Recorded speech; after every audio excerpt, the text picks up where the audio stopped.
ప్రతి మనిషి సాధారణంగా చేసే తప్పులో ఒక విచిత్రమైన తప్పేంటో తెలుసా? ఇది ఎదుటి వారికి మాత్రమే అర్థమవుతుంది. అదేంటంటే పిల్లలు కానీ, స్నేహితులు కానీ, మనకన్నా చిన్నవారు కానీ, లేదా మన తోటి వారు కానీ, ఎవరైనా సరే ఒక చిన్న తప్పు చేసినా సరే పెద్ద ఉపన్యాసాలు ఇచ్చేస్తాం. ఇలా చేస్తే అలా ఎందుకు చేయలేదంటాం, అలా చేస్తే ఇలా ఎందుకు చేయలేదు అంటాం.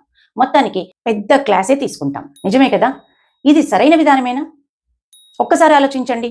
ఒకరు ఏదైనా సమస్యల్లో ఉన్నప్పుడు లేదా టెన్షన్లో ఉన్నప్పుడు ఎదుటి వారు జ్ఞానబోధ చేస్తే వినాలనిపిస్తుందా? ఇలాంటి పరిస్థితుల్లో ఎదుటి వ్యక్తి ఎలా ప్రవర్తించాలో ఈ శ్లోకం చెప్తుంది. భీష్మద్రోణ ప్రముఖతః సర్వేషాంచ మహీక్షితాం ఉవాచ పార్థ పశ్యైతాన్ సమవేతాన్ కురునితి.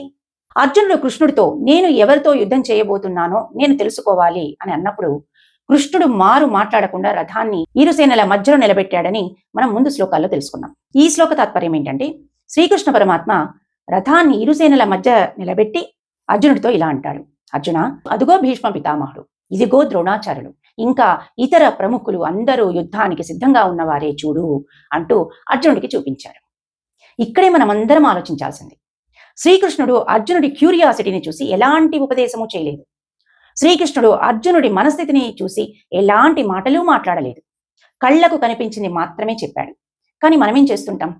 మన మాటల వల్ల ఎదుటి వ్యక్తి సమస్యలను అర్థం చేసుకోకపోగా భయపడడానికి, కన్ఫ్యూజ్ అవ్వడానికి, ఆవేశానికి కారణమవుతున్నాం. అంటే మన మాటల వల్ల ఎదుటి వ్యక్తిని ఇన్ఫ్లుయెన్స్ చేస్తున్నాం. కానీ ఇక్కడ శ్రీకృష్ణ పరమాత్మకు తెలుసు ఆ టైంలో అర్జునుడికి కావాల్సింది జ్ఞానం కాదు, స్పష్టత అన్న విషయం. అందుకే ఆయన చెప్పిన మాట ఒక్కటే, ముందు చూడు అర్జున అన్నాడు. ఇది చాలా చిన్న మాటలాగానే అనిపిస్తుంది, కానీ దానిలో జీవితమే దాగింది.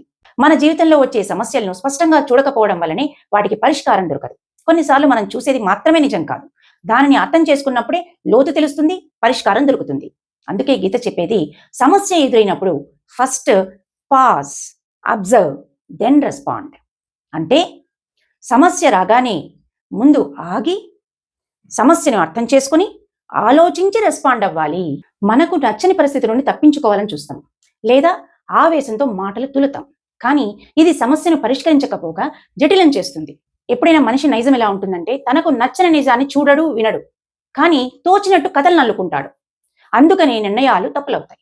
అర్జునుడు కూడా అదే పరిస్థితిలో ఉన్నప్పుడు వెంటనే నిర్ణయం తీసుకుని ఉంటే, లేదా శ్రీకృష్ణుడు అతన్ని ఇన్ఫ్లుయెన్స్ చేసి ఉంటే ఈ రోజు గీత మన ముందు ఉండేది కాదు. కాబట్టి ఎవరైనా సమస్యలో ఉన్నప్పుడు ఉపదేశాలు పనికిరావు. ఇక్కడ శ్రీకృష్ణుడు కూడా అదే చేశాడు కదా. వెంటనే అర్జునుడికి ఉపదేశిస్తే అతను వినేవాడా? ఎందుకంటే ఆ టైంలో మనిషి మనస్థితి గందరగోళంగా ఉంటుంది. అటువంటి పరిస్థితుల్లో జ్ఞానం లోపలికి వెళ్ళదు. అందుకే ముందు క్లారిటీ రావాలి. అది అబ్జర్వేషన్ వల్లే సాధ్యమవుతుంది. ఇప్పుడు మీకు ఒక చిన్న ఛాలెంజ్. ఈ రోజు నుండి మీకు ఎదురయ్యే ఏ సమస్యనైనా సరే ఎదుర్కోబోయే ముందు కనీసం 10 సెకండ్లు ఆలోచిస్తారా లేదా? ట్రై చేయండి. ఈ వీడియో పైన మీ అభిప్రాయాన్ని కింద కమెంట్ రూపంలో చెప్పండి. వీడియో కనుక నచ్చినట్లయితే తప్పకుండా లైక్ చేయండి, షేర్ చేయండి. మన ఛానల్ని ఫస్ట్ టైం చూస్తున్నట్లయితే సబ్స్క్రైబ్ చేసుకోవడం మాత్రం మర్చిపోవద్దు. మన ఛానల్లో వచ్చేటువంటి ప్రతి వీడియో మీ దాకా రీచ్ అవ్వాలి అంటే పక్కనున్న బెల్ ఐకాన్ని ప్రెస్ చేసి పెట్టుకోండి. మన ఛానల్లో వచ్చేటువంటి ప్రతి వీడియో మీరు ఈజీగా చూడగలుగుతారు.